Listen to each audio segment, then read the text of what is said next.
எத்தனை பேருக்கு கீர்த்தனையா லேசினஸ்ன்றது 2வது ஸ்டெப்பு தான். ஒன்றத்தை பண்ணணும்னு சொல்லிட்டு தோணின பிறகு தான் லேசினஸ் வரணும். ஆனால் எனக்கு அதை பண்ணணும்னு தோணக்கூட தோணாது கீர்த்தனையா, தோணக்கூட தோணாது அப்படின்றவங்க எத்தனை பேர்? இதுக்கு பேர் லெத்தார்ஜின்னு அர்த்தம். யாருக்கெல்லாம் இந்த ப்ராப்ளம் இருக்கோ உனக்கு பின்னாடி இருக்கிற சிந்தனை வலைன்றது இந்த வலை தான், இமோஷ்னல் ரீசனிங். இதில் என்ன ப்ராப்ளம் அப்படின்னு சொல்லிட்டு கேட்டியானா, ஒருத்தவங்க எந்த ஒரு விஷயத்தையும் பண்ணுறதுக்கும் காரணமாக என்ன காமிப்பாங்கன்னா அதுக்கு பின்னாடி இருக்கிற உணர்ச்சிகளை காமிப்பாங்க. எனக்கு மேக்ஸ் போடணும்னு தோண மாட்டேங்குது, அதனால நான் போடல, குண்டு சட்டிலேயே குதிரை ஓட்டின்னு இருப்பேன். அவங்க ஃபீலிங்ஸை காரணம் காமிச்சு அந்த ஃபீலிங்ஸால் வழி நடத்தப்பட்டு அந்த ஆக்ஷனை எடுக்காத இருக்கிறதுக்கான ஒரு திங்கிங் எரர் தான் அது. நவ் இந்த ஃபீலிங்ஸ் எல்லாம் அக்யூரேட்டா அப்படின்னு சொல்லிட்டு கேட்டால் கிடையவே கிடையாது. ஏன் ஒருத்தனுக்கு ஃபீலிங்ஸ் வருதுன்னா எவ்வளோ விஷயங்களால் வரலாம். ஜீனால் வரலாம், மத்தியானம் சாப்பிட்ட பிரியாணி டைஜஷன் ஆகாததுனால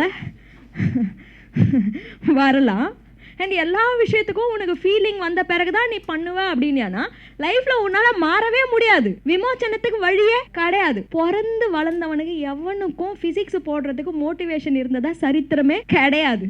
ஆனால் சில பேர் ஸ்டார்ட் பண்ணானுங்க, அந்த ஃபீலிங்கை ஜெயிச்சு ஸ்டார்ட் பண்ணுறப்போ halfway through they started liking it. அதனால் இன்னும் கொஞ்சம் எக்ஸ்ட்ரா ஃபீலிங் வந்துச்சு, இன்னும் கொஞ்சம் எக்ஸ்ட்ரா ஃபீலிங்கு வந்துச்சு.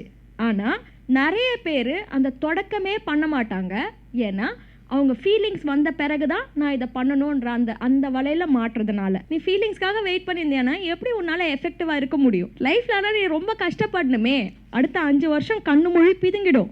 Feelings are not facts. பாவக்காவை பார்த்தா சாப்பிட்ணுன்னு தோணாது, ஆனால் உனக்கு தோணலைன்ற காரணத்துக்காக பாவக்காய் உனக்கு உடம்புக்கு நல்லது இல்லைன்னு சொல்லிட்டு ஆயிடுமா? கிடையாது, அது உடம்புக்கு நல்லது. ரைட்? இதிலிருந்து வெளில வர்றது ரொம்ப கஷ்டமான ஒரு விஷயம், ஆனால் இம்பாசிபிள் கிடையாது. வெளில வரதை பற்றி அப்புறமா பார்ப்போம்.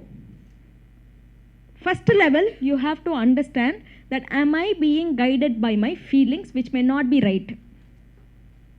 Any questions here? Guided as well as triggered. யார் ஒருத்தவங்க சைக்காலஜியை ஜெயிக்க முடியும் அப்படின்னு சொல்லிட்டு சொன்னால் ஃபீலிங்ஸை அவங்களுக்கு வழி நடத்த தெரிஞ்சிருக்கணும். ஆனால் அவங்கள ஃபீலிங்ஸ் வழி நடந்துச்சுன்னா அது சைக்காலஜியே கிடையாது. டெட்லைன் வர்றப்போ again they are being guided by feelings. ஏன்னா ஐயோ நாளைக்கு ஊற்றிக்கிச்சேன்னா எக்ஸாமில்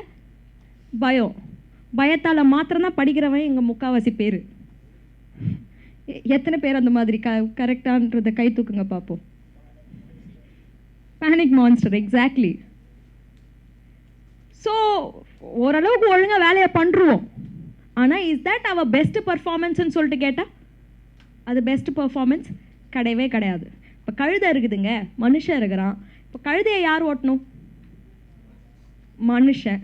ஆனால் கழுதையை முதுகு மேலே சுமந்துக்கிட்டு அது உதைக்க நம்ம ஓடினோம்னா அப்புறம் அது பேர் என்ன? நம்ம உணர்ச்சிகளை நம்ம கைட் பண்ணணும். ஆனால் இன்னைக்கு முக்காவாசி பேர் மனுஷன் சொல்லிக்கிறவங்க உணர்ச்சிகள் அவங்கள வழி நடத்துது, அவங்க கழுத மாதிரி பின்னாடி போய்கிட்டு இருக்காங்க.